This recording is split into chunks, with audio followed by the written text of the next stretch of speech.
আমি ফাতেমা বিনতে আলাজার। আমি সোনালী ব্যাংক পিএলসি অফিসের ক্যাশ হিসেবে কর্মরত আছি। আমি ব্যাংকের অনলাইন 10তম ব্যাচে ছিলাম। আমি এখানে যুক্ত হয়েছি। আমি বেকার অবস্থায় ছিলাম। তো একসময় মনে হচ্ছিল যে আমার ব্যাংকে আমার স্বপ্ন, ব্যাংকে আমি কাজ করতে চাই। তো সেই মুহূর্তে টার্নিং পয়েন্টটা আসে আমার সামনে। তো আমি সেখানে যুক্ত হই এবং যুক্ত হয়ে টার্নিং পয়েন্টের যে অনলাইনে ভর্তি হই। তারপর তারা সেখানে আমাকে শীট দেয় অনেকগুলা, এবং সেখানে স্যাররা ছিল। এক Shuvo sir, Suman sir, Tarek sir, Nasir sir.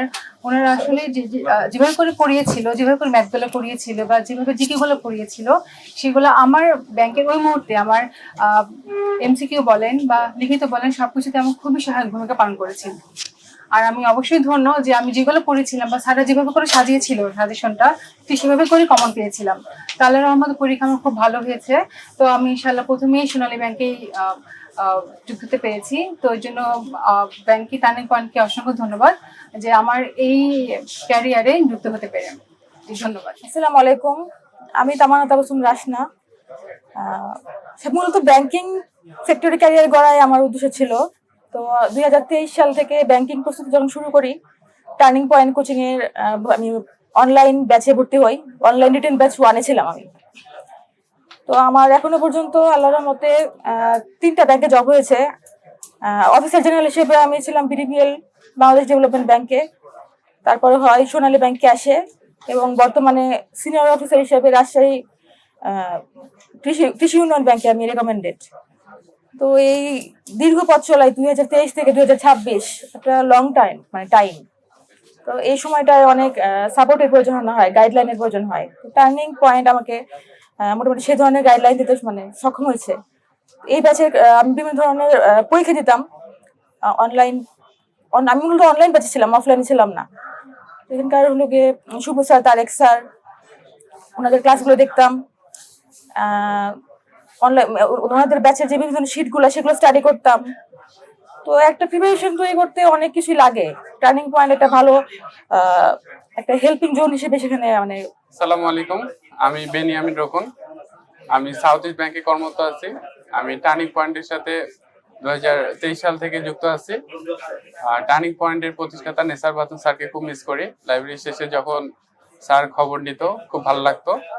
তো টার্নিং পয়েন্ট কম্পারেটিভলি খুব এত কম সময়ে ভালো জায়গায় আসতে পারছে। টার্নিং পয়েন্টের সেবা অন্যান্য ব্যাংক কোচিং এর থেকে ভালো ছিল। তো টার্নিং পয়েন্টের জন্য শুভকামনা। আসসালামু আলাইকুম, আমি মোহাম্মদ শরীফুল ইসলাম মুক্ত, সিনিয়র অফিসার অগ্রণী ব্যাংক পিএলসি। আজকে আমার এই পর্যায়ে আসার পিছনে সব থেকে বেশি যে অবদানটা রয়েছে, এবং এই প্রতিষ্ঠানটার নাম হচ্ছে টার্নিং পয়েন্ট জব এইড।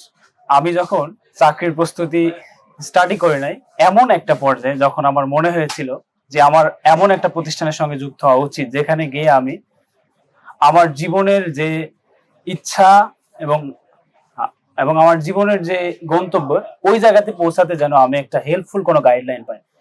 এবং এমনই একটি গাইডলাইন আমাকে দিয়েছে টার্নিং পয়েন্ট জব এইড। এবং একটা প্রতিষ্ঠান হিসেবে টার্নিং পয়েন্টের সব থেকে গুরুত্বপূর্ণ যে সম্পদ, সেটা হচ্ছে যে টার্নিং পয়েন্টের শিক্ষক বিন্দু। এবং আজকের বর্তমানে আপনারা যারা চাকরির প্রস্তুতি নিতে চান, আমি আপনাদেরকে বলবো যে আপনারা দেখুন টার্নিং পয়েন্টের সার্ভিসটা কেমন। তো আমি আশা করি যে বর্তমান বাজারে সব থেকে ভালো মানের যে সেবা প্রদান করে, সেটা হচ্ছে যে টার্নিং পয়েন্ট। তো অনেক বেশি শুভকামনা রইল টার্নিং পয়েন্ট জব এইডের জন্য। অসংখ্য ধন্যবাদ। আসসালামু আলাইকুম। নমস্কার, আমি অম্লান সরকার। আমি বর্তমানে সোনালী ব্যাংক এর সিনিয়র অফিসার পদে সুপারিশ প্রাপ্ত হয়েছি, এবং আমি অনলাইন ব্যাচ 18তে যুক্ত হয়েছিলাম। টার্নিং পয়েন্ট সম্পর্কে প্রথমে বলতে গেলে এই একটা কথাই বলা যায় যে খুবই হেল্পফুল একটা প্ল্যাটফর্ম। আমি যখন জব সম্পর্কে কোনো কিছুই জানতাম না, আমার বেসিক জব সম্পর্কে একদম জিরো ছিল, সেই মুহূর্ত থেকে আমি স্যারদের ক্লাসগুলো অ্যাটেন্ড করছি, এবং সেখান থেকে স্টেপ বাই স্টেপ বিভিন্ন গাইডলাইন পেয়ে এই পর্যন্ত পৌঁছাতে পারছি। প্রায় 10 মাসের মাথায় আমি প্রথম প্রিলি পাশ করি, এবং যেটার পরবর্তীতে আমি এখানে সুপারিশপ্রাপ্ত হলাম। এই জিনিসটা একমাত্রই সম্ভব হয়েছে স্যারদের সুন্দর গাইডলাইন এবং তাদের পড়ানোর জন্য। বিশেষ করে Suman sir, Tarek sir, Shubhra sir, Arif sir, Bangla স্যারগুলো, স্যাররা সবাই মিলে এমনভাবে পড়েছেন যে আমরা সহজেই যে কোনো একটা টপিক কমপ্লিট করতে পেরেছি এবং যার কারণে আমার এই সাফল্যতা এসেছে। ধন্যবাদ। আসসালামু আলাইকুম, আমি করবী লাইলু তাহার, আনসার ভিডিপি উন্নয়ন ব্যাংকে সিনিয়র অফিসার হিসেবে কর্মরত। আমি টার্নিং পয়েন্টে এক্সাম ব্যাচে যুক্ত ছিলাম। আমার কাছে মনে হয় যে আমরা যখন শিক্ষা প্রতিষ্ঠানে একটা নির্দিষ্ট ধাপ পেরিয়ে যাই, এরপরে গাইডেন্স এবং দিক নির্দেশনার জন্য একটি প্রতিষ্ঠান আমাদের জন্য খুবই প্রয়োজনীয়। তো এক্ষেত্রে আমার কাছে মনে হয় যে টার্নিং পয়েন্টের সেবামূলক যে কর্মকাণ্ড আছে এবং এক্সাম নেওয়ার যে সিস্টেমগুলো আছে, ক্লাস নেওয়ারগুলো, এগুলোতে আমরা অনেক অনুপ্রাণিত এবং দিক নির্দেশনাটা সঠিক পেয়ে গেছি। আমি বলতে চাই আমার অনুগত এবং যে আমরা যারা কর্মরত আছি সবাইকে যে টার্নিং পয়েন্টের এই সেবা এবং ক্লাসের মাধ্যমে নিজের প্রস্তুতিকে আরো শানিত এবং সুন্দর করি। ধন্যবাদ।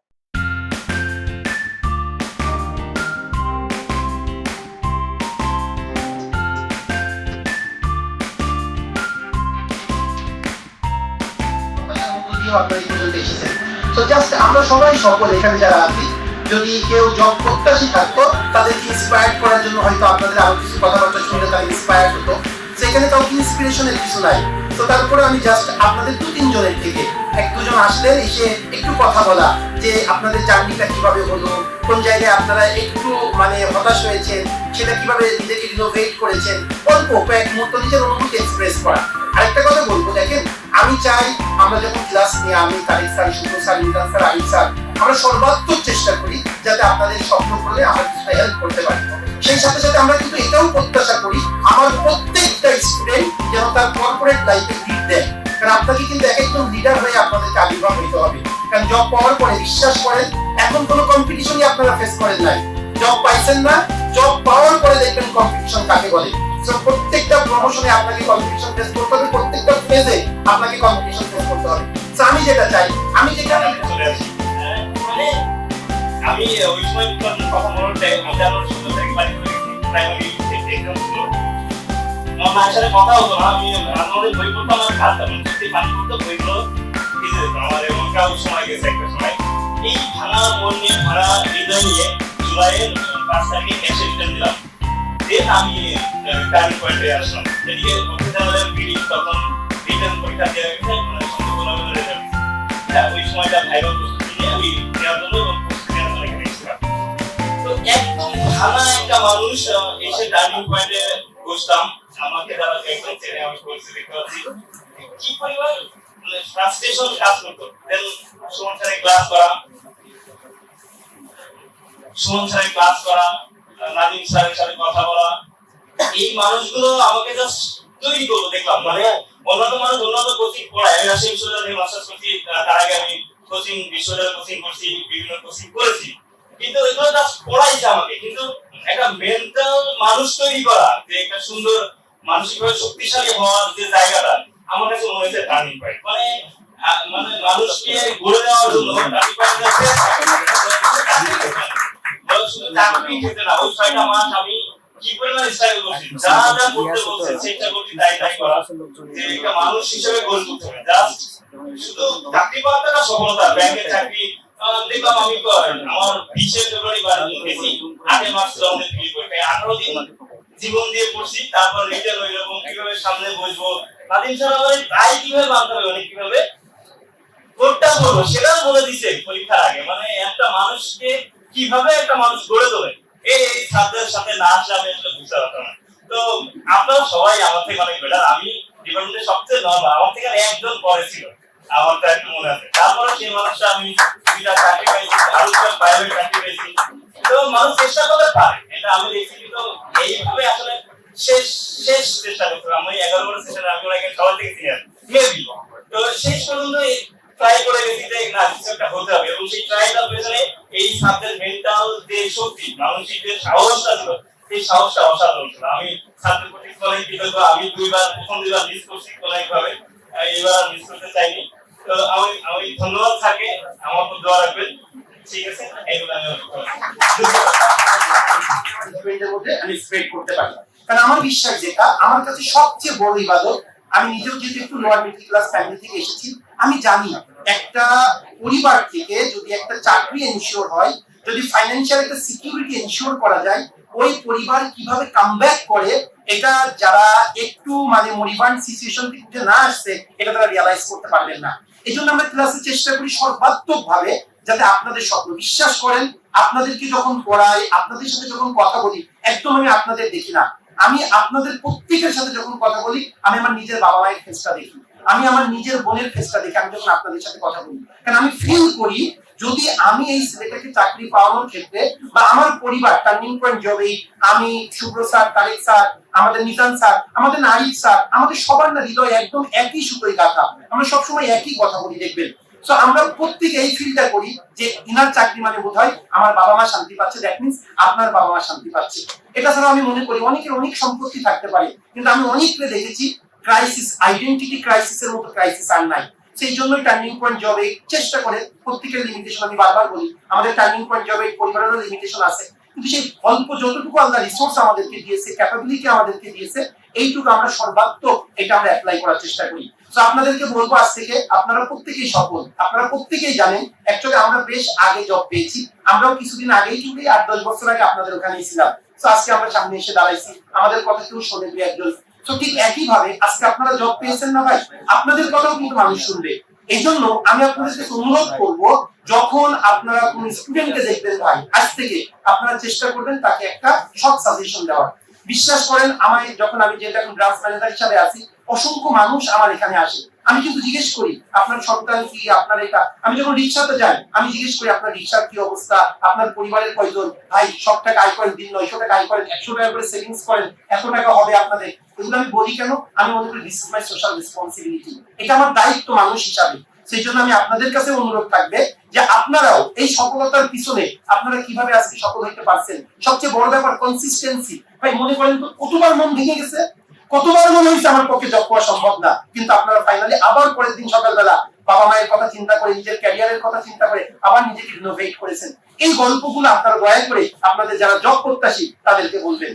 টার্নিং পয়েন্ট এটা না বললেও চলবে, ইনশাআল্লাহ এটা আপনার অন্তর থেকে আসবে যদি আমরা কোনো কন্ট্রিবিউট করে থাকি। কিন্তু আমার মূল আপনাদের কাছে অনুরোধ, আমাদের টার্নিং পয়েন্ট পরিবারের পক্ষে the family of turning point, আপনারা আজ থেকে যদি কোনো জব প্রত্যাশী পান তাকে আপনারা অবশ্যই তাদের ক্যারিয়ারের কথা চিন্তা করতে বলবেন। জবই লাগবে তা না, জবই সবসময় নট দেয়, কিন্তু আমি চাই সেটাতে কষাস থাকে। এই যে দেখেন আজকে দেশে আমাদের কত রকম কত নৈরাজ্য, কথা অনেক হয়ে যায়, সবাই বলবে। তো এইগুলা কিসের জন্য, তাদের একটা সিকিউরড লাইফ নেই, এই জন্য দেখবেন যার সিকিউরড লাইফ আছে সে কিন্তু কখনোই রাস্তায় দাঁড়ায় কিন্তু মাস্তানি করবে না, সে কিন্তু কখনো কারোর কাছ থেকে কোনো কিছু অযৌক্তিক ভাবে চাবে না। তার লাইফের সিকিউরিটি নাই বলেই, তার একটা ফাইন্যান্সিয়াল ফ্লো নাই বলেই কিন্তু আজকে এই অবস্থা। এই জন্য বলবো ভাই, আপনারা সফল, আপনারা এই দেশের প্রথম শ্রেণীর চাকরি করেন, দ্বিতীয় শ্রেণীর চাকরি, তার মানে কি second class first class job holder, আপনারা মানেই কিন্তু বাংলাদেশ। বিশ্বাস করেন ভাই, আপনারা ডেকোরেটেড, বাংলাদেশ ডেকোরেটেড, আপনারা কগনিটিভ, বাংলাদেশ কগনিটিভ। আপনারা যদি যেভাবে নিজেদেরকে তৈরি করবেন বাংলাদেশ ওইভাবে গড়ে উঠবে। সেই জন্য অনুরোধ, অবশ্যই অবশ্যই জব প্রত্যাশী যারা আছে তাদেরকে বলবেন, যারা জবলেস আছে এই জবলেস কিভাবে অতিক্রম করা যায় সেটা তাদেরকে আপনাদের গল্পটা শোনাবেন। আর অবশ্যই টার্নিং পয়েন্টের কথাটা একটু বলবেন নাকি? ওকে, ঠিক আছে। সো অসংখ্য ধন্যবাদ। সুতরাং আমি আরেকজনের কাছ থেকে নিব, প্লিজ একজন, প্লিজ ভাই, থ্যাংক ইউ। ওকে, তুমি আসবা, তোমাকে আমি বলতে দিব, ও আসছে যেহেতু তারপরে তুমি বলবো। অবশ্যই আমাদের শ্রদ্ধেয় স্যারদের সঙ্গে সবসময় কথা বলার সবচেয়ে কঠিন কাজ। আমাদের স্কুলে, কলেজে, বিশ্ববিদ্যালয়ে যখন আমরা কথা বলতে যেতাম আমাদের এরকম মনে হতো। তো আমি নাদিম চট্টগ্রাম বিশ্ববিদ্যালয় থেকে জেনেটিক ইঞ্জিনিয়ারিং এন্ড বায়োটেকনোলজি বিভাগ থেকে পড়াশোনা শেষ করেছি। বিশেষ করেই ইচ্ছে ছিল বিসিএস দিব, ফার্স্ট বিসিএস 47। তো খুব অ্যাডামেন্ট ছিলাম, শুরু করলাম, বিসিএস দিলাম, পেয়ে দিলাম, পাস করলাম। তারপর আসলে সময়ের স্বল্পতা, আন্দোলন করলাম, মার খেলাম, মার খেতে খেতে খেতে এমন অবস্থা পরীক্ষা আগেও আমরা বাইরে দাঁড়িয়ে আছি যে কি হয়। তারপর শেষ পর্যন্ত রিটেন দিলাম, রিটেন পাস করলাম। তারপর ভাইভাতে গেলাম, ভাইভাতে গিয়ে গত 28 জুন আমার রেজাল্ট দিল, খালি হাতে গেলাম, গল্পটা একটু বসে। তারপরে 2রা জুলাই আমি অফিসার এসে একটা ভাইভা দিয়ে রেখেছিলাম, সেখানে সোনালী ব্যাংকে অফিসার কেস হিসেবে সুপারিশ করতে হবে। এটা আসলে গল্প না, গল্পটা হচ্ছে এখানে টার্নিং পয়েন্ট কিভাবে আমার সাথে জড়িত সেখানে। তো আসলে প্রথমেই একটা সুন্দর একটা লাইন বলতে হয়, আমার যে আট পূর্বে প্রেম, কি করি বলি বলতো, আট পূর্বে অনুভূতি আজকে। কারণ আমার সেই তত্ত্ব দুপুর যেখানে আমার বাবা মা, আমার ডান পাশে বাবা মা, বাম পাশে মা বসেছিল, আকাশের জন্য আমার বিসিএস রেজাল্ট দিন আমি ফোনটা হাতে কাঁপতে কাঁপতে কাঁপতে কাঁপতে বের করি, সার্চ করি, রেজাল্টটা নাই। আমার ভাইবাটা খুব ভালো হয়েছিল, স্যার বলেছিল best of luck young man. লাস্টে আমি বের হয়ে যাচ্ছি, দরজায় বলি, do you have confidence that much to manage law and order? Yes sir, I have that much confidence to manage law and order. তো বেস্ট অফ লাক। তো viva যেহেতু ভালো হয়েছিল ভাবলাম যে কিছু একটা হবে, হয়নি। তো টার্নিং পয়েন্টের গল্পটা হচ্ছে, ভাবি ভাইকে আমি ভাই বলেই সম্বোধন করছি, সরি। তো আমার এক ভাই মেহেদি, উনি হচ্ছে ভাইয়ের সাথে আমার পরিচয় করে দিলেন। আমি বুঝেছিলাম আমার ইতিহাস যেমন ভালো হয়, আর ব্যাংকের একটু আমি যেহেতু বিসিএস নিয়ে পড়তে গেছিলাম, ব্যাংকে আমি বহু বুঝতাম না, অনেক কিছু হয়তো করা কিন্তু বুঝতাম না, কিভাবে লিখতে হয়, কিভাবে কনক্লুশন টানতে হয়। আমার কাছে অনেক ডেটা আছে, একটা ফোকাসে 15 মিনিটে 20 মিনিটে কিভাবে এটাকে আমি গ্যাদার করবো না একসাথে আমি আউটপুট দিব, তাই সেই ব্যাপারটা আমি বুঝতাম না। তো আমি ভাইয়ের সাথে কথা বললাম, বাকি ভাইয়ের সাথে, উনি আমাকে কি হাতটা করলো, উনি আমাকে 18 পেজ, এটা অনলাইন টার্নিং পয়েন্টের 18তম পেজ আছে, এটা ফ্রিতে দিয়ে দিলেন, বললেন তুমি এখানে ক্লাস করো, তুমি মেহেদি ভাইয়ের ছোট ভাই, সো তোমাকে এই ফেভারটা আমি দিচ্ছি। এবং আমি একটা মিনিমাম যে অ্যামাউন্ট সেটা ভাইকে বললাম যে না ভাই আপনি ভাই আমাকে একটা বললো যে প্যারা নেই, আমাকে একটা কোর্সে ভর্তি হওয়ার টাকা নিয়েছে, আরেকটা হচ্ছে তুমি এমনি দিয়ে দিই। সো এটা আমার কাজে লাগে। আমি বলবো না যে একটা টার্নিং পয়েন্ট আমার জীবন বদলে দিয়েছে, তবে টার্নিং পয়েন্ট আমাকে যেটা শিখিয়েছে সেটা হচ্ছে, আমি যেহেতু ব্যাংকিং এর কোনো নলেজই ছিল না, ওখান থেকে কিভাবে সুন্দর করে একটু লিখতে, আমি অনেক কিছু লিখতে পারতাম, আমি এখান থেকে একটু বানান লেভেলে লিখতে পারবো, আমার অভ্যাস ছিল লেখার। আমি যেমন বিসিএস এর বাংলাদেশ বিষয়গুলি, আন্তর্জাতিক বিষয়গুলি আমি এক লাইনে পড়ি না, কেউ বিশ্বাস করবে না, কারণ আমি আন্দোলনে I was the leader, so ওখানে সব সামনে দাঁড়ায় আমি পড়তে পারি। তো পাস করলাম কেন, ওই কিছু লিখতে পারার কারণেই পাস করলাম। কবিতা, রচনা, আবৃত্তি, প্রত্যেকটা জায়গায় সবসময় পার্টিসিপেট করতাম। তাই ধারাবাহিকতায় আজকেও সামলাতে পারলাম না। আমার কাছে মনে হয় কি আরেকটা কথা, আমাদের স্টুডেন্টদের মধ্যে একটা প্রবণতা থাকে, চাকরি পেয়ে গেলে মাঝিকে আর চিনে না, বুঝছেন, অনেকেই হেল্প নেই, তারপরে আমি মাঝির নাম মনে থাকে না যে নদী পার করে দিল। এই আমার কাছে মনে হয় এটা একটা হিপোক্রেসি। আমার কাছে মনে হয় যে আমরা হিপোক্রেট না হই। আমাদের জীবনে আমাদের প্রথম জীবনটা যদি শুরু হয় হিপোক্রেসি দিয়ে, আপনি এই দেশে রাষ্ট্রের জন্য কি করবেন? আমাকে ভাইবা ভাই প্রশ্ন করা হয়েছিল কেন আসতে চাই, আমি বললাম স্যার রাষ্ট্রের কোলে বসে রাষ্ট্রকে পরিচালনা করার যে মোহ সবসময় আমাকে বাধিত করে, সেজন্য আমি এখানে আসতে চাই। তো এটা first class citizen, second class citizen যাই বলি, এই রাষ্ট্র তো আমাদের, এই রাষ্ট্রকে আমরা ভাবে নিয়ে যেতে গেলে যদি প্রথমটাই হিপোক্রেসি করি যে আমাকে সাহায্য করবো, তাকে অ্যাকনলেজ না করি, এটা আমার কাছে মনে হয় হিপোক্রেসির চরম মাত্রা। আপনার জীবনে যেখানে যেভাবে হোক একটা ছোট্ট উপকার যদি করে তাকে অ্যাকনলেজ করবেন, কারণ আমরা আসলেই একা, দেশ ছেড়ে আমরা প্রচুর একা থাকি। হ্যাঁ, তো আমাদের যারা এই যে সৌর স্যার, আমার নাম নাদিম, আমার নাম হচ্ছে নাদিম।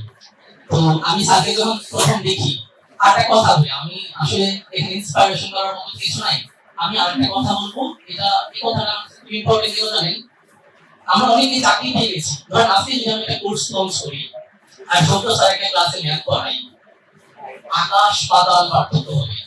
একজন শিক্ষক যাদের শিক্ষক 15-20 বছর 30 বছরের অভিজ্ঞতা নিয়ে পড়াচ্ছে, আর আজকে আমি একটা বিসিএস সিনিয়র অফিসার হয়ে গেলাম, ব্যাংকে অফিসার হয়ে গেলাম, বিসিএস চাকরি পেয়ে গেলাম, আমি টিচার হয়ে গেলাম না। একটু সাবধান থাকবেন। এরা এখানে অনেকে আমি সবাই বেশি পরিচিত না হলেও বেশ কয়েকজন স্যারের ক্লাস করেছি, তো এরা আসলে অন্যরকম, ওদের স্যারের পড়ানোর স্টাইল, এই যে আমি শুধু স্লাইডটাই জানি, যে স্লাইডটা নিয়ে আজকে প্রেজেন্ট করতে আসবে ওই স্লাইডটা সে খুব ভালো জানে, তারপর হচ্ছে ও আর কিছু জানে না, কিন্তু স্যারদের হচ্ছে স্লাইড না, স্যাররা হচ্ছে এমন আসবে পড়াতে, কি পড়াচ্ছে না পড়াচ্ছে এক দেশ থেকে আরেক দেশে চলে যাবে, নলেজের ডেপথ হচ্ছে। সো চাকরি করার আগে আমার কাছে মনে হয় যে you have to be cautiously set your methods. That's the first decision, and definitely you have to isolate yourself first. এটা তো টাইম কনজিউম হবে থাকে, কিন্তু আপনার মেন্টর কে, আপনাকে কে পড়াচ্ছে তাকে, এটা ইম্পর্টেন্ট। আর ভাই গুরু যদি ঠিক না থাকে শিষ্য কিভাবে ঠিক হবে, ওই শিষ্য তৈরি হবে। তো যাই হোক, অনেক কথা বললাম, আমি আসলে আজকে আমার এই শেষ বয়ান শেষ করতে যাচ্ছি ভাবি ভাই সহ। আমার নামে আমার শ্রদ্ধেয় শিক্ষক এবং সুন্দর স্যার এবং সুমন স্যার অনেকে আছেন, সবাইকে ধন্যবাদ দিই। আমি সিনিয়র অফিসারের রিটেন দিয়েছি গত 24-25 অফিসার জেনারেল রিটেন দিয়েছি। আজকে বাংলাদেশ ব্যাংকের এদিন পরীক্ষা দিয়েছি, দোয়া করবেন। আমার আসলে হিমালয়ের দিকে উদ্দেশ্য ছিল, রওনা ছিল, কিন্তু আপাতত আমি তাজিমগঞ্জ নিয়ে হয়তো আছি, এর উপর দেখা যাক। আপনাদের সবার দোয়া চাই এবং ভালোবাসা, ভালো মানুষ হওয়া, ভারত অ্যাকনলেজমেন্ট, এগুলো আমরা সব জায়গায় ছড়িয়ে দিই। সবাই ভালো থাকবেন, দোয়া করবেন। আসসালামু আলাইকুম। আমি যেটা বিশ্বাস করি, আমি এখনো আমার শিক্ষকদেরকে আমি পাঁচ দিয়ে সালাম করি। আমার এখনো পর্যন্ত আমি যেমন কিছুদিন আগে আমি যশোর স্টেশন থেকে আসছি, আমার প্রাইমারি স্কুলের শিক্ষকের সাথে আমার দেখা হয়েছে। আমার ওয়াইফ, আমার দুই বাচ্চা, আমি তাদের সামনে আমি তাদের সালাম করলাম। সবাই অবাক, কি ব্যাপার এটা? আমি এটা বলতে চাচ্ছি না আপনাদের সবাইকে সালাম করতে হবে, প্রণাম করতে হবে, কারণ ধর্মীয় বিধিনিষেধ অনুযায়ী। কিন্তু আমার কাছে মনে হয়েছে আমার শিক্ষাগুরু, আমি যার কাছ থেকে একটা lesson pi, only a single lesson, আমি কখনো তাকে আমি তার কথা অস্বীকার করি না এবং প্রত্যেকের সামনে আমি অকপটে বলি। এটা আমার একটা মানে আমি ছোট থেকে আমি মনে করি, আমি যেটা মনে করি, আমি যে ভালো আছি, আল্লাহ আমাকে অনেক ভালো রাখছে। আপনি পরিবারের দিক থেকে বলেন, আপনি আমার কর্পোরেট লেভেলে বলেন, সব দিক থেকে আমি যেটা বিশ্বাস করি, ভালো থাকার পিছনে আমার কোনো কোয়ালিটি নেই। I have no quality at all. আমি যে স্টেট, আমি মানে যে অবস্থানটা আমি স্টে করতেছি বা বিলংস করতেছি, এর একমাত্র একটা গুণ আছে আমার, সেটা হলো কৃতজ্ঞতা বোধ। আমি অলওয়েজ, যে আমাকে সেবা দেয়, যার কাছ থেকে কিছুটা পেয়েছি, অলওয়েজ আমি তার কথা সব জায়গায় বলি। ইভেন আপনি যদি দেখেন কোন একটা রাইটারের বই আমার ভালো লাগছে, আপনি বিশ্বাস করেন আমি মিনিমাম 50 জনকে আমি সেই রাইটারের কথা বলি। আমার ফ্রেন্ড সার্কেলের মধ্যে সাদাত হোসেন কিন্তু অত ভালো লেখে না, অনেকেই বলে, কিন্তু তার কিছু বই আমার খুব ভালো লাগছে, মানব জনম। আমি আমার প্রত্যেকটা ফ্রেন্ডের কাছে তার গল্প আমি বলেছি। ইভেন আমার যে ড্রেসটা, আমার কিছু কিছু ব্র্যান্ড আমার ভালো লাগে, আমি সেই ব্র্যান্ডের কথা কিন্তু আমি প্রত্যেকের কাছে বলি। যার কাছ থেকে কিছু সেবা পাওয়া যায়, সেই সেবার কথা যদি আমি অকপটে অন্যের কাছে বলতে পারি, তাহলেই তো বুঝতে হবে আমার ভিতরে কোনো কৃপণতা নাই, আমার ভিতরটা আমি প্যারোকিয়াল মাইন্ডের অধিকারী না। সেই জন্য বলবো, যদি আপনাদের মনে হয় কেউ কোনো কন্ট্রিবিউট করেছে আপনার এই স্বপ্ন বাস্তবায়নে, যদি মনে হয় কেউ কোনো দিক থেকে আপনাকে অ্যাসিস্ট করেছে, শুধু টার্নিং পয়েন্ট না, যে কোনো প্রতিষ্ঠান, আপনি যে জায়গায় যে সার্ভিসটা পাবেন, সেই সার্ভিসটা আপনি তাকে অকপটে বলবেন। আমি যদি একটা গল্প বলি আপনাকে, আমার এত ভালো লাগছে, এটা আমার বলার কোনো উদ্দেশ্যই ছিল না, ওর কথা করে মনে পড়ে গেল। একটা ছেলে যখন অনেকেই তো অনেক জায়গায় পড়ায়, অনেক কিছু করে, সো আরেকটা প্রতিষ্ঠান থেকে ওই ছেলের ছবিটা দিয়েছে যে এই ছেলেটা সিনিয়র অফিসার হয়েছে, হ্যাঁ, এবং ওয়েলকাম, খুব ভালো করেছে। ওটা কিন্তু আমার কোনো গ্রুপ না, আমি কখনোই দেখিনি। আরেকটা মেয়ে স্ক্রিনশট দিয়ে আমাকে পাঠাইছে, ওখানে সে লিখছে যে স্যার আপনাকে অসংখ্য ধন্যবাদ, তবে আমার জব প্রাপ্তির ক্ষেত্রে আরো কিছু মানুষের বা টিচারের কন্ট্রিবিউশন আছে। আমি সুমন স্যারের কথা বলবো, সে আমার ফ্রি হ্যান্ড রাইটিংটা ডেভেলপমেন্টের ক্ষেত্রে আমি অনেক ফোকাস লিখেছি। এর আগে সে 4টা বা 5টা রিটেন দিয়েছে, আমাদের এখানেই আছে সে এখানে, কিন্তু সে কোয়ালিফাই করতে পারে নাই। কিসের কারণে? তার লেখার কিছু বিচ্যুতি ছিল, বিশেষ করে subject verb agreement, spelling, word selection, sentence making, এগুলোতে কিছু প্রবলেম ছিল। সো সে অকপটে ওই মানে টিচারের কমেন্টসে সে আমার নাম এবং আমি তাকে কিভাবে হেল্প করেছি সেটা উল্লেখ করে দিয়েছে। এটাই ভাই প্রাপ্তি। আমার তার কিছু দোয়া আছে না, অন্তরস্থল থেকে এক্সপ্রেস করতে হয় না, আপনার অন্তর তার জন্য এক্সপ্রেস করে। এই দোয়াগুলো কিন্তু এইভাবেই পাওয়া যায়। এখন আমার প্রশংসা করতে বলে আমার দোয়া, এটা আপনি বলতে পারেন, হ্যাঁ আমি তো তোকে হেল্প করেছি, আমার তার জন্য আমি প্রায় আধা ঘন্টা সময় ব্যয় করেছি। আমি আধা ঘন্টা সময় টার্নিং পয়েন্টে ব্যয় করলে আমি তো 3000 টাকা আয় করতে পারতাম, কিন্তু আমি তার জন্য করেছি সে যাতে জবটা পায়, আমার সাথেই করেছি, কারণ সে জব পাওয়া মানে আমার প্রতিষ্ঠানের সুনামকে এনহ্যান্স করা। কিন্তু তারপরে আমি সেটা অ্যাকনলেজ করেছি। সো আজ থেকে আপনার অনুরোধ থাকবে আপনাদের কাছে, টার্নিং পয়েন্ট বলে কথা না, আপনি যার কাছ থেকে সামান্যতম আপনি প্রতিদান পাবেন, সামান্যতম আপনি উপকৃত হবেন, আপনি তার কথা সবার সামনে বলবেন। এটি কি হবে জানেন ভাই? একজন মূল ডেভেলপমেন্ট কিন্তু স্রষ্টার হাতে, আমাদের হাতে না রে ভাই। আমি কতটুকু ভালো থাকবো, আমি কতটুকু লাইফে গ্রো করবো, এটা কিন্তু স্রষ্টা আমাকে সিলেক্ট করে দেবে। কোন কারণে? দেখবেন যে আপনি আগাই গেছেন, একদম আপনার ওই জায়গায় যাওয়ার কথা না, আল্লাহ কিন্তু আপনাকে ওই জায়গায় নিয়ে যাবে। এটার কারণটা কি ভাই? আপনার ভিতরে কোন রকম কৃপণতা থাকা যাবে না। আপনি যত সংকীর্ণ চিন্তা করবেন, আপনি কিন্তু তত বেশি কিন্তু আপনি দেখবেন আপনার ক্যারিয়ারটা সংকীর্ণ হয়ে যাবে, আগাইতে পারবেন না। আপনার পরিবারে দেখবেন বিভিন্ন সমস্যা, অনেকটা চিনি ভাই, আলহামদুলিল্লাহ আপনি দোয়া করবেন, সে আলহামদুলিল্লাহ অন্তরে অন্তরস্থল থেকে আল্লাহ আমাকে অনেক, আমার পরিবারের অসুস্থতাও হয় না, আমি কোনো মানুষকে কখনো পিছন থেকে আমি সরিয়ে দিই না। আমার কোনো কারণ অনেকে দেখছি 1 টাকা আমার লাভ, অন্যের 100 টাকা ক্ষতি, ওরে 100 টাকা দিয়ে দেয়। ভাই আমি যদি দেখি অন্যের 100 টাকা আমার 1 টাকা, আমি 10 টাকা পর্যন্ত আমি ছাড় দিয়ে যাই। এই মন মানসিকতা ভাই আপনাকে কিন্তু থাকতে হবে, তাহলে আপনি ভালো থাকতে পারবেন। আমি বুঝাইতে পেরেছি বিষয়টা। তো আজ থেকে ইনশাল্লাহ আমরা লার্নিং এটাই তো পথেই আমার চলতে চলতে অনেক লার্নিং। যেমন দেখেন না, রিক্সা দিয়ে আসতেছি, একটু আগে একটা ছেলে বললো এই মামা যাবা, আমার কিন্তু খুব কষ্ট লাগছে। আমি তার সামনে 3 বার বলছি, কি বলছি জানেন, মামা আপনি কেমন আছেন, মামা আপনার গাড়িটা তো সুন্দর। আমি তাকে বুঝাইতে চাইছি তোমার আপনি বলা উচিত, তুমি কিন্তু এই মামা তুমি যাবা, আমার কালকে একটু বাড়ি খাইছে। ভাই কেন হবে, সেটা কি রিক্সাওয়ালা, তার একটু সম্মান আছে না? আজ থেকে চিন্তা করবেন, ওই রিক্সাওয়ালা কি জানেন ভাই, ও রাতে না ওর জন্য ওর 2টা মেয়ে বসে থাকে, ওই রিক্সাওয়ালার জন্য ওয়েট করে। আমি আমাকে যে চা দেয় অফিস সহায়ক, আপনারা যদি সরকারিতে যাবেন অনেক দিক থেকে আন্ডার এস্টিমেট করে ভাই অফিস সহায়কদেরকে, আপনারা করবেন না, আপনারা আমার সন্তান, দয়া করে আপনারা কখনো আপনারা এটা করবেন না। কেন জানেন ভাই, আমি যেটা বিশ্বাস করি জানেন, ওই অফিস সহায়কের 3টা সন্তান আছে, তাকে বাবা বলে, বাবা তুমি কেমন আছো। ওই অফিস সহায়কের জন্য আমার কাছে অফিস সহায়ক আমার চা দেয়, কিন্তু ভাই ওর মা ওর মেয়ের কাছে ওর বাপ, ওর পৃথিবী, এটা ওর বাবা ওর পৃথিবী, ওর ওয়েট করতেছে আমার হাজবেন্ড আসবে, মাছের মাথাটা ও খাবে, সারাটা দিন কষ্ট করে। ভাই এই জিনিসটা আপনার ভিতরে গ্রহণ করতে হবে। টার্নিং পয়েন্টের প্রত্যেকটা মেম্বার, আপনি বাপ্পি ভাই বলেন, আপনি শুক্র ভাই বলেন, তারেক স্যার বলেন, আমাদের প্রত্যেকটা অর্গান ভাই, নেসার মাদন স্যার বলেন, প্রত্যেকটা অর্গান এই জিনিসগুলো আপনাদের মধ্যে আমরা স্প্রেড করার চেষ্টা করি। ওই যে একটা ছেলে বললো না শুধু স্লাইড, আপনি দেখবেন আমার স্লাইডের মধ্যে থাকতে পারি না, আমি স্লাইডের মধ্য দিয়ে আপনাদের বৈবাহিক জীবন, অনেকে এটাকে বিভিন্ন ভাবে কথা বলে, আপনার লাইফটা, অনেকে বলে ক্লাসের বাইরে এগুলো বলো কেন, ভাই আমি এটা পারি না, দূর এই ক্লাস মিলাবি না, এই ক্লাস নিয়ে আমার কি হবে, কয় টাকা দেয় আমার, কিন্তু আমার মুখে বন্ধ করতে পারবে না। আমি যতটুকু লজিক, আমি লজিকই বলবো, অনেকের গায়ে ঘটবে এটা, কারণ কি ভাই, তার তো সংকীর্ণতা, তার জলে, তার ভিতরে শর্টেজ আছে, আমার ভিতরে কোনো শর্টেজ নেই, আমি জানি আমার ভিতরে সমুদ্র আছে, প্রশান্ত মহাসাগর আমার ভিতরে, আরে কিসের কি, এই জন্য ভাই আপনার ভিতরেও তাই থাকবে, প্রশান্ত মহাসাগর থাকবে আপনার ভিতরে, অনেক বাধা আসবে, আপনি বলে বলবেন আমার এই সেমিনার আজকে আমি এখানে বিশ্বাস করে আমি সফল, যদি আপনারা কেউ একজন আপনার অফিস সহায়ককে আপনারা খুব ভালোভাবে সম্বোধন করেন, খুব ভালোভাবে সম্বোধন করবেন, ভাই আপনি ভালো থাকবেন, বিশ্বাস করেন আপনি অন্যকে যা সমান, nothing is unpaid in this world. আমি যেটা বিশ্বাস করি জাহান্নাম পরে পাবেন, প্রকৃতি আপনাকে দেখাই দেবে আপনি কি পাচ্ছেন। তো প্রকৃতির কাছে আমরা অবশ্যই দেখব। অসংখ্য ধন্যবাদ নাজিমকে খুব আমাদের জীবনমুখী কিছু কথা বলার জন্য। আমরা যেহেতু আমাদের প্রিয় একজন স্টুডেন্ট, ও কিছু করতে চাচ্ছি সংক্ষেপে, এরপরে অবশ্যই কিন্তু একটা মেয়েকে কিন্তু আসতে হবে, আপনাদের মধ্য থেকে যে কেউ এনথুজিয়াস্টিক্যালি আপনারা আসবেন, এটা ভালো লাগবে, প্লিজ আসো তুমি। ঠিক ওই সময় কিছুদিনের ভিতরে শুরু হয়েছে, মে 5 তারিখ 2023, ডেটগুলো আবার একটু মনে থাকে। সেই ক্ষেত্রে আমি বলতে চাই যে আমাদের স্যারদের একটা কথা ছিল যে দেখো তোমরা এই জায়গায় চাকরি পেতে আসছো আর আমরা কিছু ছবি চাই, মানে আমার এই কথাটা এখনো মনে আছে যে তোমরা চাকরি পেতে আসছো আর আমরা কিছু ছবি চাই।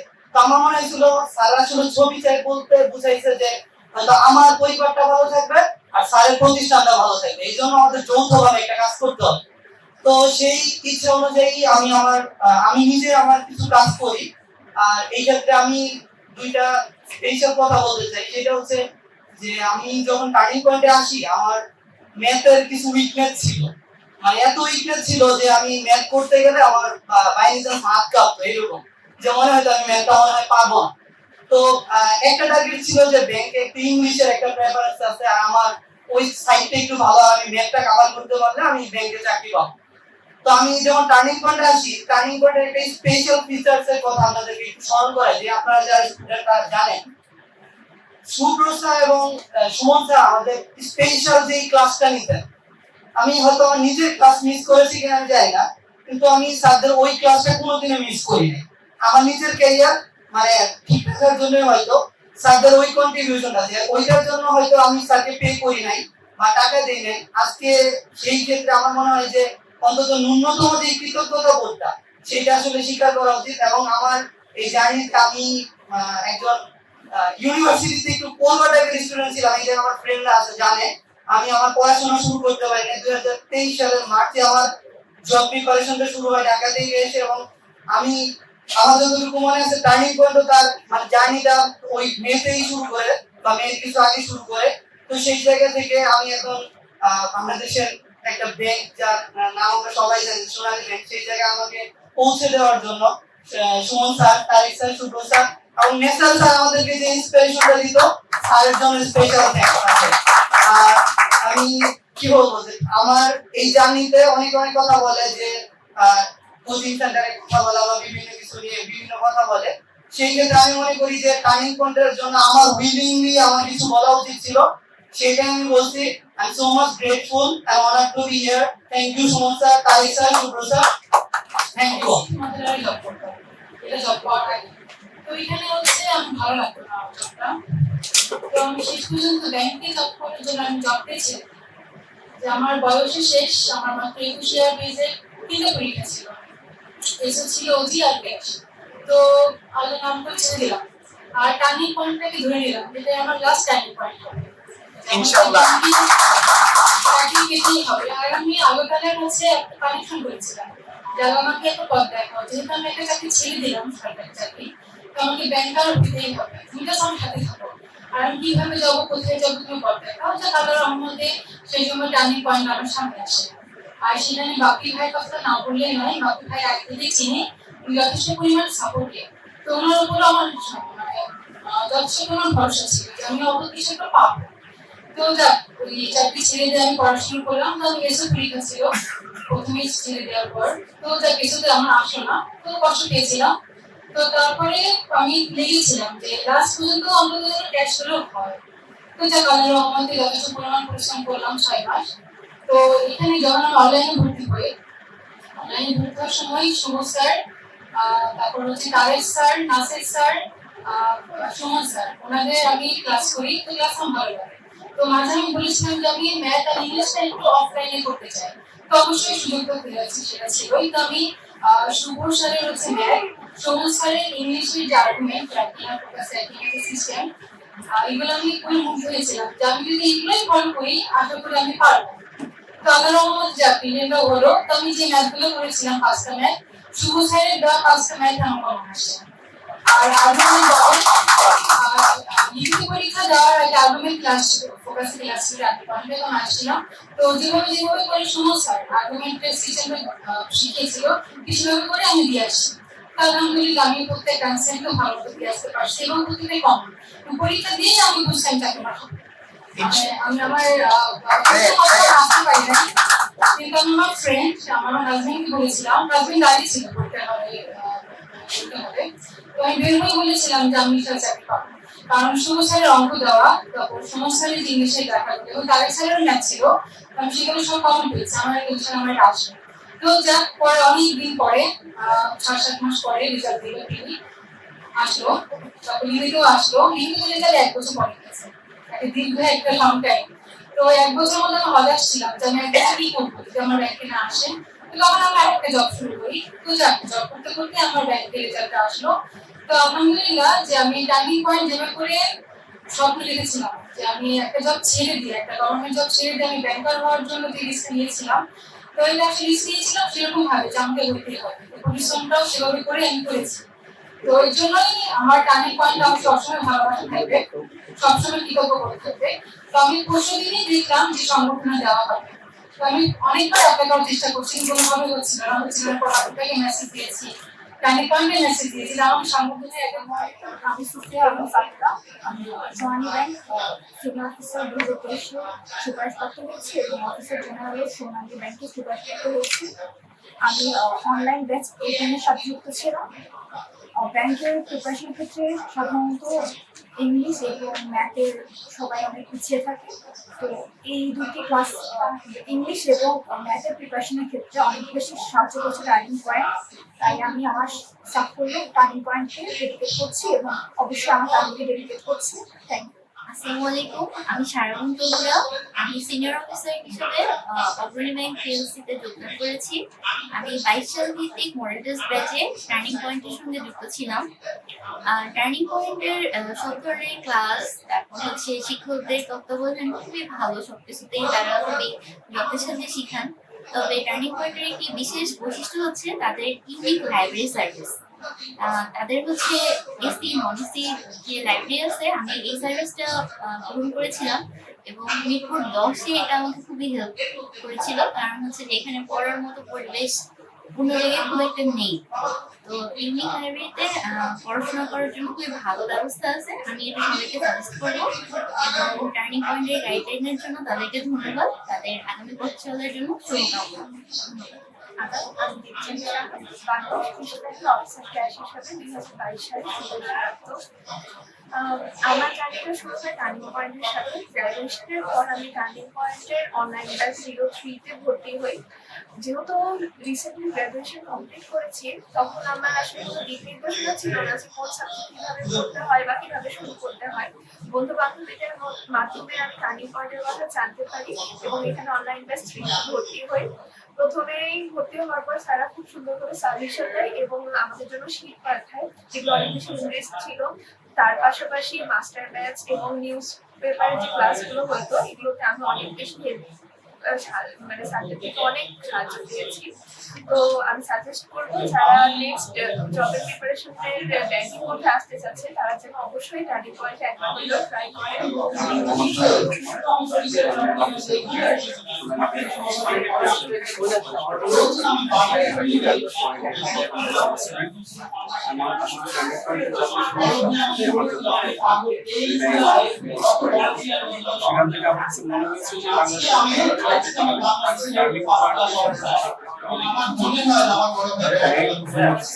বিশেষ করে তারা যে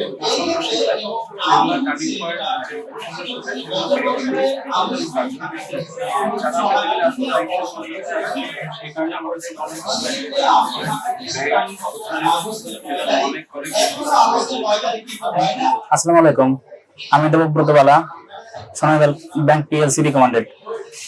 আমার এই সফলতার পেছনে আমার টার্নিং পয়েন্ট পরিবার ওতপ্রোতভাবে জড়িত। কারণ এই কোচিংটা যখনই শুরু হয় তখনই আমরা ইনিশিয়াল ব্যাচে ছিলাম। এরপরে অনেক পরীক্ষা দিলাম, সম্ভবত 4টা আমি ভাইভা ফেস করছি, কিন্তু জব হচ্ছিল না। পরে শুভ্র স্যার, সুমন স্যারের কাছে গেলাম, স্যার অনেক পরামর্শ দিল ফোকাসে কিভাবে ডেভেলপমেন্ট করতে হয়, কিভাবে ভাইভা ফেস করতে হয়। তাদের যে পরামর্শটা আমার জীবনে খুবই কাজে লাগছে। সেই হিসেবে আমি টার্নিং পয়েন্টের পরিবারের একজন সদস্য হিসেবে আমার অবশ্যই কৃতজ্ঞতা বোধ আছে এবং থাকবে, এবং ভালোবাসা বোধ থাকবে। কারণ এই পরিবারটাই আমাকে আজকে এই পজিশনে নিয়ে গেছে। তাদের সকলের প্রতি, স্যারদের প্রতি আমার কৃতজ্ঞতা। ধন্যবাদ। আমি মোহাম্মদ মাহবুব হাসান। আমি 2023 বেস সিনিয়র অফিসার পরীক্ষায় সোনালী ব্যাংক পিএলসিতে সিনিয়র অফিসার হিসেবে সুপারিশ প্রাপ্ত হয়েছি।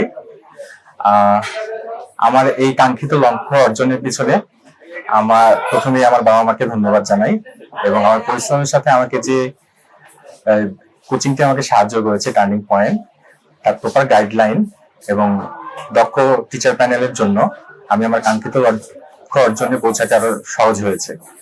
ভবিষ্যতে আমি আরো বড় কোনো জায়গার জন্য চেষ্টা করতেছি, সেটা যাতে হতে পারি, তার জন্য সকলের কাছে দোয়া প্রার্থী। Thank you. আমার পরিচয় হচ্ছে, আমি পুরা নাম শফিকুল ইসলাম সুজন, সহকারী অধ্যাপক, ভবানীগঞ্জ মহিলা ডিগ্রি কলেজ, ডিপার্টমেন্ট ইতিহাস, রাজশাহী ইউনিভার্সিটি থেকে পড়াশোনা করেছি।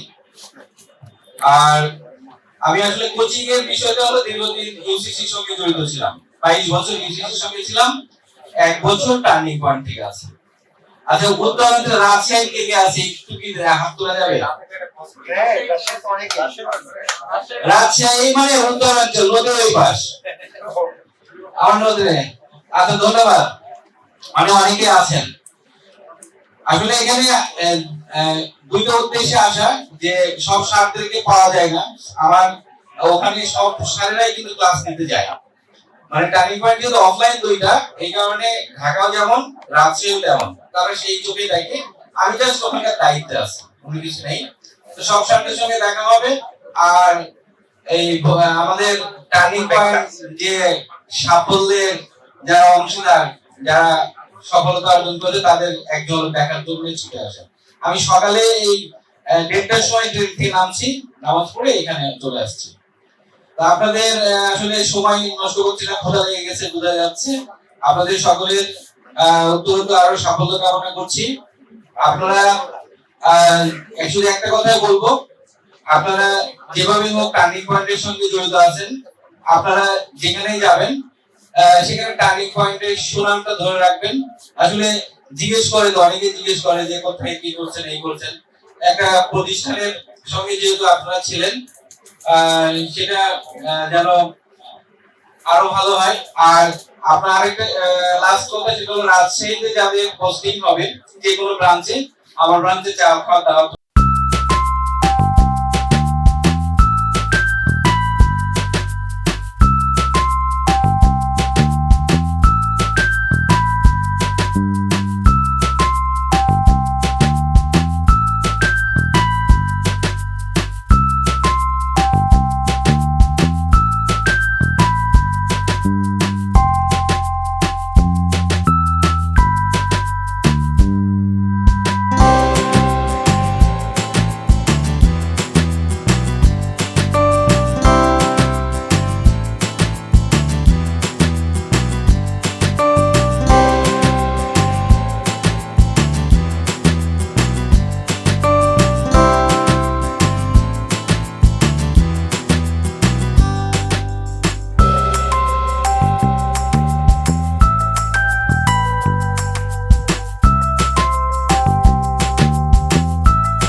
আমি বিকাশ চন্দ্র বর্মন।